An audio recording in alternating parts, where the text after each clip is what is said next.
If money could talk, it wouldn't motivate you. It would roast you. Brutally.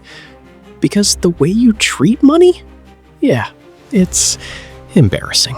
Imagine this. One day you open your wallet and your money starts talking.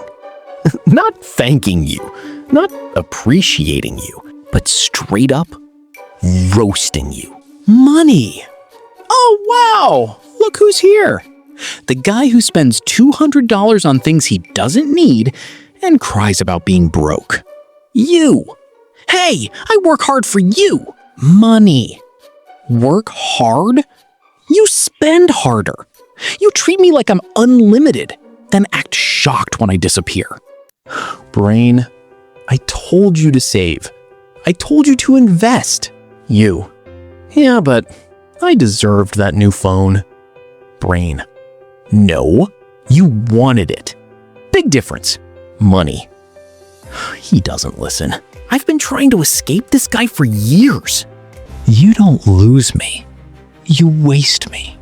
Subscriptions you forgot, food you didn't finish, stuff you bought to impress people who don't care. And then you say, I don't have enough. Hey, it's me. 5 years later, you're still stressed, still living paycheck to paycheck, because you never learned to control him. So, it's not that I don't earn enough. It's that you don't respect money. Finally, he gets it. Money isn't your enemy. It's a mirror. It shows your habits, your discipline, your priorities. Money doesn't leave you. You push it away with your choices. So next time you say, I'm broke, ask yourself, did money leave or did you waste it?